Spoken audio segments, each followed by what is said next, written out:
하나님의 말씀은 사도행전 15장 36절부터 41절까지 교독을 하시겠습니다. 수일 후에 바울이 바나바더러 말하되 우리가 주의 말씀을 전한 각성으로 다시 가서 형제들이 어떠한가를 방문하자 하니 바나바는 마가라는 요한도 데리고 가고자 하나 바울은 밤빌리아에서 자기들을 떠나 한 가지로 일하러 가지 아니한 자를 데리고 가는 것이 옳지 않다 하여 서로 심히 다투어 피차 갈라서니 바나바는 마가를 데리고 배 타고 구브로로 가고 바울은 실라를 택한 후에 형제들에게 주의 은혜의 부탁함을 받고 떠나 수리아와 길리기아로 다녀가며 교회들을 굳게 하니라. 아멘. 오늘도 하나님을 사랑하여 거룩한 믿음으로 예배하는 여러분들에게 하나님의 신령한 복과 은혜가 충만하고 주님이 날마다 힘주사 이기게 하시기를 예수 이름으로 축복합니다. 성경 말씀은 참 정직하고 솔직한 말씀이라고 생각합니다. 다시 말해서 다듬은 것이 없고 덮은 것이 없고 가린 것이 없다는 말씀입니다. 우리는 보통 자기의 부끄러운 것은 감추고 또 안 좋은 것은 덮으려고 하는 속성이 있지요. 그게 본능적인 것입니다.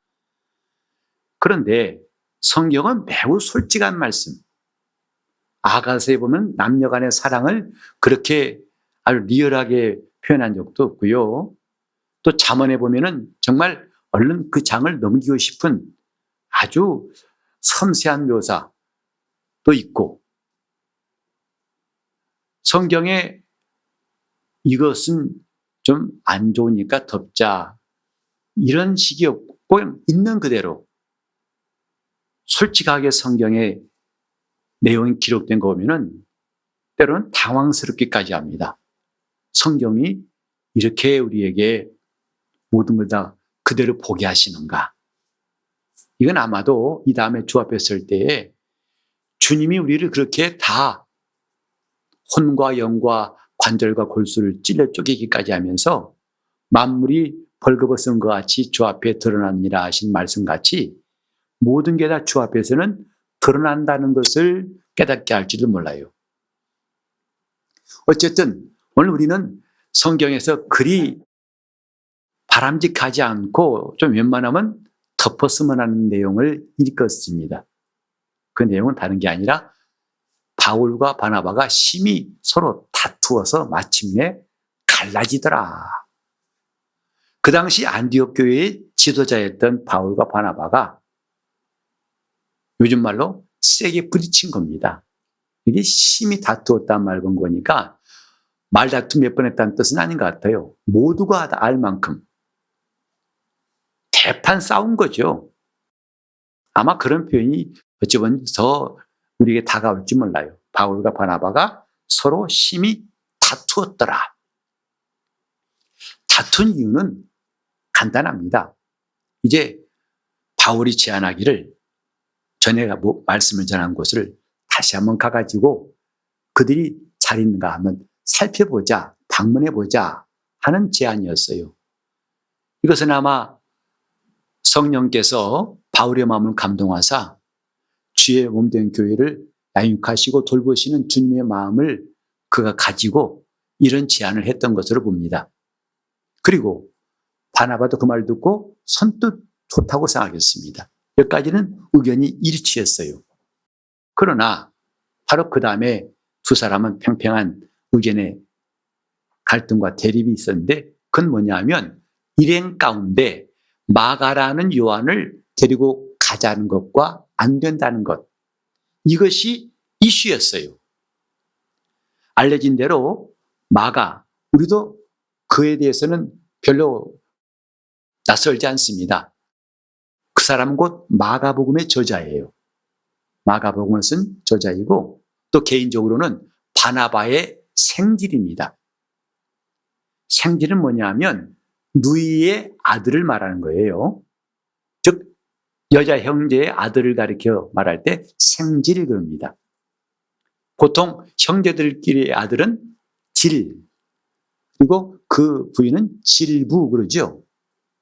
질과 생질을 많이 들어보는데, 그렇다면 이제 여자 형제끼리에서 이 여자 형제가, 그러니까 이모되는 사람이 나를 부를 때 그때는 이질 그럽니다.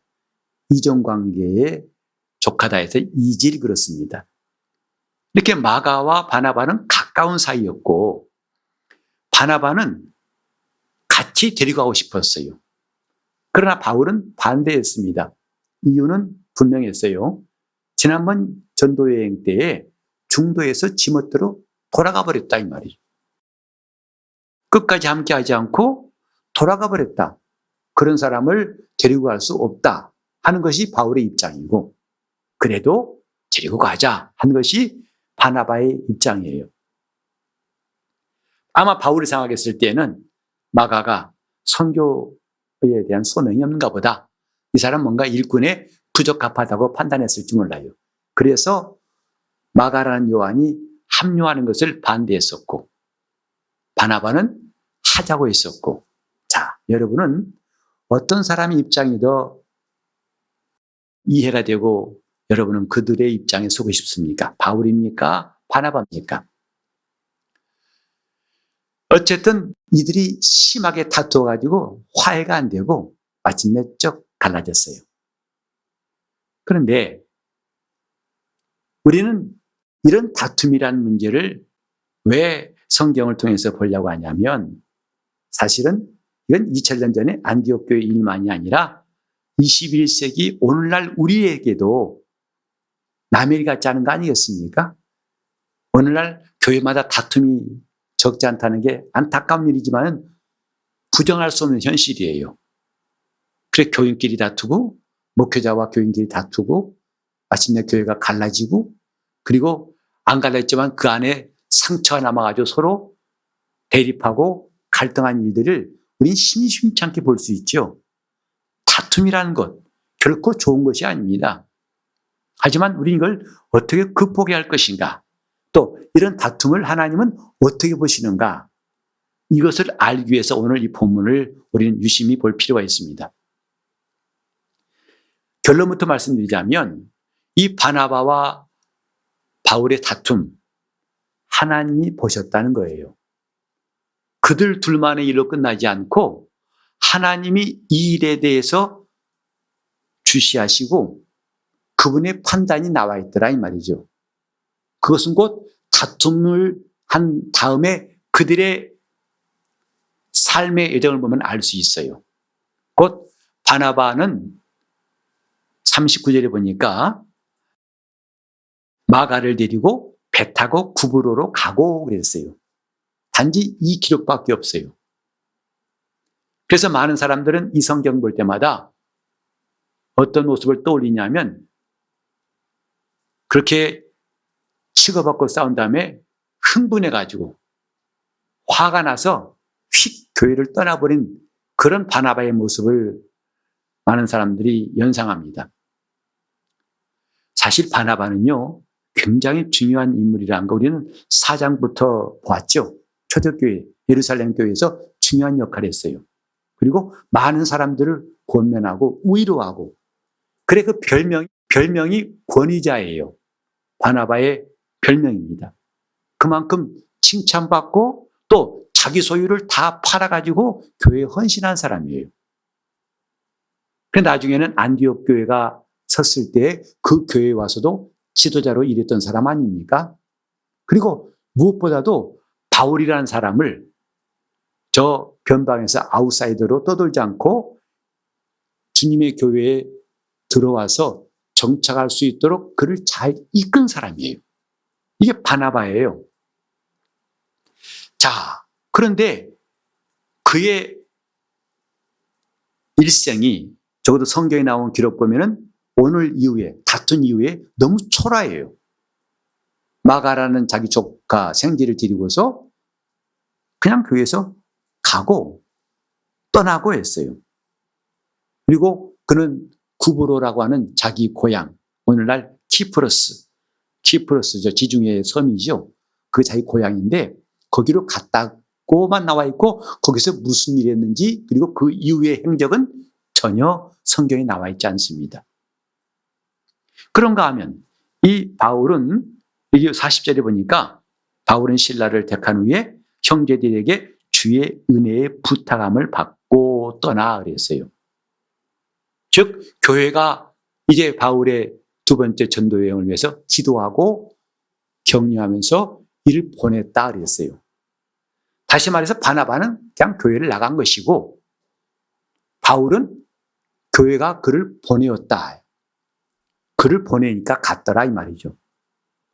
이 두 사람의 행적이 너무 다르고 그 다음에 바울은 그 이후에 계속해서 2차와 3차 전도 여행을 통해서 하나님의 말씀을 담대히 전하고 많은 이적들을 행하고 그의 최후까지도 마지막 순간까지도 성경에 기록되어 있어요.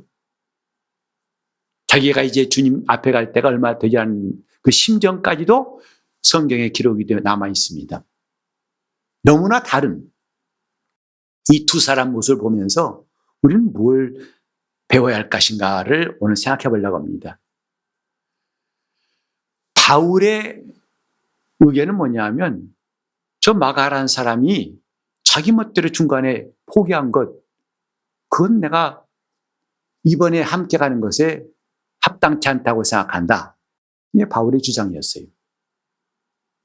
그리고 바나바는 그래도 데리고 가자 이거였었고 사실 바나바와 바울이 안디옥 교회의 굉장히 중요한 지도자였거든요. 대표적인 사람들이었습니다. 그들이 충돌했다는 것, 그 충돌의 이슈가 너무 초라하지 않습니까? 즉 자기 생질, 조카를 데리고 가냐 마냐 그 선교단에 그 사람을 넣냐 마냐 그것이 문제였어요. 엄청난 뭐 굉장한 명분도 아니고 아주 어찌 본다면 좀 저런 거 가지고 싸우나 싶을 만큼 그런 내용이었어요. 하지만 그 다툼이 결국은 명암이 확실히 달라진 거죠. 바울이 그 후의 행적과 바나바의 행적 보면 정말 너무 달라집니다. 저는 그래서 이 말씀 보면서 그래요. 오늘 저와 여러분 다 우리 교회가 주님 오실 때까지 교회가 그때까지 이 교회에 남아있을 사람이 누구신지 손들어보라 하면 아마 들 사람 없을 거예요. 아무도 모르죠. 저도 아마 여러분 여기 계신 분보다도 더 빨리 우리 교회를 떠날 수도 있어요. 이제 이른바 은퇴라는 것이 있기 때문에 자 그렇지만은 여러분 보세요. 기왕에 저나 여러분 우리 교회에서 신앙생활하다가 교회를 떠날 수 있을 것입니다. 떠날 때 바나바처럼 떠날 것인가 아니면 바울처럼 떠날 것인가 이건 중요하다 생각합니다. 자기가 그냥 교회에서 임의로 나가는 거하고 그 다음에 교회가 보내주는 거하고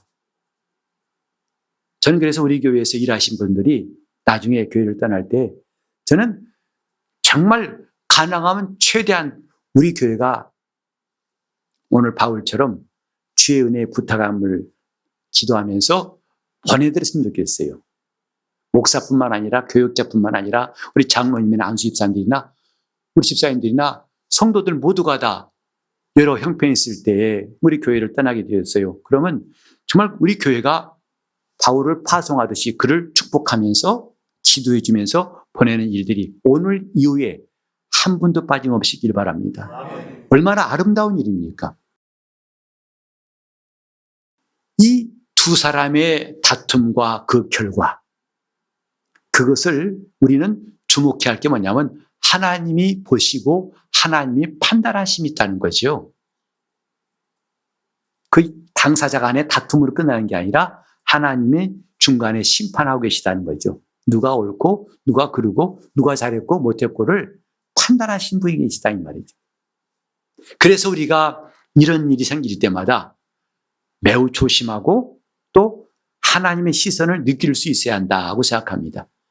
그것이 자기 신앙을 위해서 꼭 필요한 일 아니겠습니까? 성경에 보니까 이런 다툼을 일으키는 원인들을 몇 가지 말씀하고 있더라고요. 물론 다는 아니에요. 그러나 얼른 우리가 보면서 눈에 띄는 게 뭐냐면 잠언 10장 12절 보면은요. 미움은 다툼을 일으키고 그랬어요. 그러니까 다툼이란 것은 미움이라는 것이 있기 때문에 나온 것이라. 이게 성경의 가르침 아니겠어요? 예컨대 그 사람 밉지 않으면 다툴 수 없다는 거 아니겠습니까? 미웠던 마음이 있으니까 그것이 어떤 사건, 계기를 통해 가지고 좋은 핑계가 되어서 다툼이 생길 수 있다. 이게 성경의 가르침이에요. 미움은 다툼을 일으키고, 두 번째로 다툼의 원인이 뭐냐 하면 잠언 13장 10절에 보니까 교만한 마음이 다툼을 일으킨다 하고 되어 있어요. 어떤 사람은 그럽니다. 나는 절대 교만하지 않다고. 근데 자기는 그렇게 자신할지 몰라도 다툼을 일으킨다면 벌써 내가 교만하다는 또 하나의 증거가 아니겠어요? 성경대로 피할 수 없는 증거가 아니겠어요? 그 다툼을 우리는 가급적이면 피하는 것이 중요한 겁니다. 그건 다 드러나요. 내가 저 사람 미워했다는 것도, 내가 교만하다는 것도 다 드러납니다. 세 번째로 다툼의 원인이 뭐냐면 잠언 15장 18절에 보니까 분노를 쉽게 내는 사람이 다툼을 일으키고 그랬어요. 쉽게 화내는 사람이 다툼을 일으킨다 했습니다.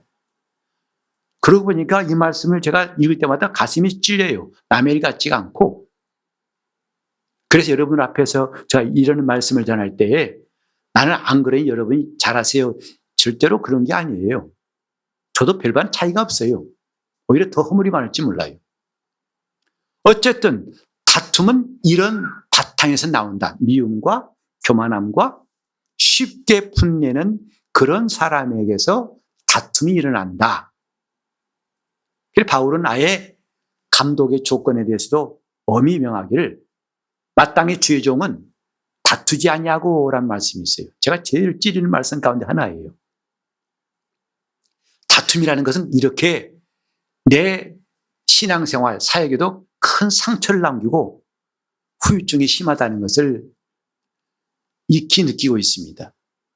이런 다툼, 이것이 없으면 좋겠는데 자꾸 생겨나는 현실을 우리는 참 안타까우면서도 참 이걸 어떻게 할 것인가. 셋 중에서 어느 하나도 내가 마음대로 통제할 수 있는 것이 없다는 것이 안타깝더라고요. 미움을 해결하기 쉽지 않고 교만한 마음을 깨트리기가 쉽지 않다는 것. 그리고 이 화가 날 때 화를 참기 힘들다는 것도 어쩔 수 없는 나의 약점이라고 생각할 때 참 가슴을 칠 수밖에 없습니다. 그러니 이런 원인 때문에 우리 사이에는 끝없이 다툼이 생겨날 수밖에 없어요. 내가 볼 때 사람은 꼴 보기 싫어요. 말하는 것도 보기 싫고 행동이 어쩌면 이렇게 눈에 나는지 눈에 풀이 나와요. 근데 그 순간에 뭔가 조그마한 사소한 일이 생기면 그것을 핑계 삼아가지고 시비를 걸고 다툼을 하게 되는 거죠. 이런 것들을 미연에 방지할 수 있는 것 아무리 봐도 우리 속에는 없더라고요. 제 속에는 그것이 해결책이 없더라고요. 그래서 우리는 자연히 성경 말씀으로 눈이 돌아가기 마련인데 사도 바울이 빌립보 교인들에게 한 권면이 참 우리에게도 많이 다가옵니다. 빌립보서 2장 1절부터 4절에 이런 말씀이 있습니다. 그러므로 그리스도 안에 무슨 권면이나 사랑에 무슨 위로나 성령의 무슨 교제나 긍휼이나 자비가 있거든 마음을 같이하여 같은 사랑을 가지고 뜻을 합하며 한 마음을 품어 아무 일에든지 다툼이나 허용으로 하지 말고 오직 겸손한 마음으로 각각 자기보다 남을 낮게 여기고 각각 자기 일을 돌아볼 뿐더러 또한 각각 다른 사람들의 일을 돌아보아 나의 기쁨을 충만케 하라. 얼마나 기가 막힙니까? 이렇게만 된다면 천국이죠. 사도 바울은 빌립보 교회가 이렇게 되길 원한다고 말했어요. 여러분, 다툼이 없는 세상이 있을까요? 다툼이 없다면 아마 그때는 법원 철수해야 할 겁니다.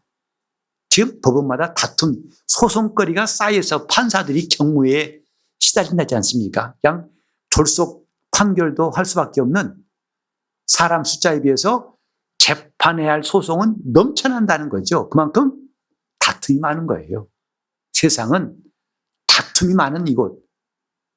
가정에서도 남편과 아내가 다투고 부모와 자식이 다투고 형제가 다투고 학교에서도 교사와 제자가 다툽니다. 전에는 감히 스승의 그림자도 밟지 못한다. 우리 어렸을 때 그렇게 배웠어요. 그러나 지금은 그런 사람을 찾기가 쉽지 않을 것이고 심지어는 학생이 교사를 고소한 일도 이제는 많이 볼 수 있어요. 이런 세상입니다. 다툼이 정말 많아도 이제는 다툼 자체가 짜증나요. 정치인들도 다툼을 하죠. 뉴스 보기 싫지 않습니까? 국민들이 살기 힘든데 자기들끼리 싸움박질하고 있을 때 참 정치인들 진짜 밉더라고요. 아주 꼴 보기 싫어요. 우리 낸 세금 가지고 쓰라면서. 근데 이 땅에도 다툼의 때가 반드시 옵니다. 그게 언제냐면 천년왕국 시대예요. 그때는 이 땅에 일체 다툼이 없어요.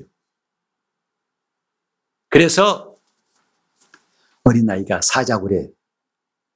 사자와 놀고 독사굴에 손 놓고 사막이 강이 되고 꽃이 피고 다툼이 없는 그 세상. 유대인들은 지금 그때를 바라보고 있죠. 그때가 시온의 영광이 빛나는 때고 그때 오실 이가 메시아다. 하지만 우리는 그때 오실 이는 재림하신 예수 그리스도라고 알고 있습니다. 어쨌든 그때만은 이 지구상에 전무후무한 다툼이 없는 시대가 올 거예요. 하나 평화의 왕이 오시기 전까지는 이 땅에는 다툼과 싸움이 그치지 않습니다. 교회도 이런 세상의 풍조에 밀려가지고 다툼이 끊이지 않다면 정말 안타까운 일 아니겠습니까? 이것을 극복할 수 있는 게 뭘까? 바울은 그래 바로 다음 절 빌립보 2장 5절에 그 답을 말하고 있어요. 이것을 이루기 위해서 2장 5절에 보면 너희 안에 이 마음을 품으라. 곧 그리스도 예수의 마음이니. 사도 바울은 1절부터 4절까지에 있는 정말 이상적인 낙원 같고 천국 같은 그 교회의 모습을 말하면서 이것을 너희가 힘쓰라고 하는 것이 아니라 너희 안에 이 마음을 품으라. 곧 그리스도 예수의 마음이니. 그리스도께서 우리 안에 그 마음을 심으시게 하란 거죠. 그때만 가능하다고 성경은 말하고 있습니다. 오늘 저와 여러분이 금요일도 기도하고 새벽도 기도하고 또 릴레이 기도도 하고 5분 기도회도 합니다. 하지만 이제 좀 꼭 그 기도 제목에 포함시키게 하고 할 내용이 뭐냐 이겁니다. 우리 안에 그리스도의 마음을 품게 하여 주시옵소서. 내 마음 내 뜻대로 안 됩니다. 내 성질 내가 어떻게 할 수 없습니다. 내 안에 있는 미움 이걸 억제할 길이 없고 없앨 길이 없습니다. 그러니 내 속에서는 이것 중에 하나를 해결할 능력이 전무하니까 이제 성경이 말씀하신 답을 내가 받아들입니다. 뭐죠? 그리스도 예수의 마음을 품는 것. 다투면 사실은요. 다 상대방이 나 같아라는 거 아니겠어요? 그러면 내 앞에 있는 사람도 그도 똑같이 말할 겁니다. 너도 내 입장이 되라는 거 아니겠습니까? 이런 다툼은 폐행성이 돼가지고 결코 답이 안 나옵니다. 그래서 성경은 우리에게 하신 말씀이 너희 안에 이 마음, 곧 그리스도의 마음을 품으라고 말하고 있습니다. 이것이 정말 우리 온 교회의 기도 제목이 되었으면 좋겠어요. 우리는 서로가 다 상대방이 변하기 바라죠. 그러나 내가 변하는 것이 쉽다고 하지만 내 자신도 변하기 쉽지 않다는 걸 깨닫습니다. 답은 뭐냐? 예수 그리스도의 마음을 품으라 이것입니다. 교회가 성령 충만을 구하는 이유 중에 하나가 바로 이것이죠. 성령 충만한 사람에게서 비로소 예수의 마음을 품을 수 있는 역사가 일어나기 때문입니다. 오늘 우리는 뭘 구하고 있습니까? 이 기도를 빼놓고 예수의 마음을 품는 걸 제쳐두고 우리가 주의 뜻대로 살고 싶습니다. 우리가 죄짓지 않게 하시고 남과 다투지 않게 하시고 이건 좀 공허한 기도가 아니겠습니까? 진짜 본질은 빼놓고 그냥 껍데기만 말하는 거 아니겠냐고요. 그렇게 할 마음은 없으면서 일단은 그렇게 기도하는 것, 어찌 보면 너무 기도를 우기는 것처럼 보이는 것 아니겠습니까? 너희 안에 이 마음을 품으라. 그리스도 예수의 마음이니 그는 근본 하나님의 본체시나 동등됨을 취할 것으로 여기지 아니하시고 자기를 비워 종의 형체를 가져 사람의 모양으로 나타나셨으니 곧 십자가에 죽기까지 복종하시니라. 이것이 예수의 마음이다. 예수의 마음을 품는 것밖에는 다른 답이 없다는 것을 성경에 말씀하고 있어요. 잠언에도 이런 사람이 분노를 일으키고 이런 사람이 다툰다고 원인은 말했지만은 거기에도 답은 나와 있지 않은데 신약성경에 가면 비로소 답이 나온다는 거죠. 그리스도 예수의 마음을 품으라. 오늘 저와 여러분이 엉뚱한 기도를 하는 것보다도 이제는 하나님 말씀을 받아서 그 말씀으로 기도하는 것이 훨씬 낫다고 생각합니다. 예수의 마음을 품게 하소서. 예수의 마음을 품게 하소서. 사실요, 용서한다는 것이 쉽지 않은 거 여러분 아시죠? 용서가 잘 안 되는 거 다 알지 않습니까? 근데도 용서 안 되는데 주여 용서하게 도와주시옵소서 하는 기도도 어찌 본다면 진정성이 떨어진다 생각해요. 정말 진정성 있는 기도라면 내가 예수의 마음을 품게 하소서. 왜? 그래야만 용서가 가능하기 때문이고 그래야만이 다툼을 멀리할 수 있는 길이 생기기 때문 아니겠습니까? 그리스도 예수의 마음을 품으라. 지금은 이 기도 제목이 너무나 손에 잡히지 않고 좀 막연해 보일지라도 그러나 성경의 약속은 막연한 관념이 아니라 반드시 우리에게 하나님이 이루실 것이기 때문에 이제부터 이런 기도를 시작할 필요가 있습니다. 그리스도 예수의 마음을 품게 하소서. 서로 다투어 가로되 정말 안디옥 교회가 이렇게 된 것이 얼마나 안타까운 일. 아니요. 오늘날도 마찬가지예요. 오늘날도 많은 교회들이 내가 옳다 하면서 다투고 싸워서 심지어는 저 법정에가 다투는 것, 수많은 변호사비를 들여가면서 교인들이 피같이 낸 그 자기의 물질을 아껴서 낸 헌금 가지고 변호사 배나 채워주면 쓰겠습니까? 이런 황당한 일이 지금 적지 않게 일어나고 있을 때 우리 교회도 남의 일처럼 볼 것이 아니라 별 아무것도 아닌 마가라는 조카 하나 데리고 그 사람 안 데리고 가면 어떻습니까? 또 그냥 좀 껴주면 어떻습니까? 그런 일이지만 그것 때문에 그것 양보가 안 돼가지고 갈라져 버리고 바나바의 이전 삶과는 너무나 대조되는 마지막에 초라한 시작, 초라한 결말. 자기 고향으로 갔긴 갔는데 그 다음에는 무슨 일이 나와 있질 않고.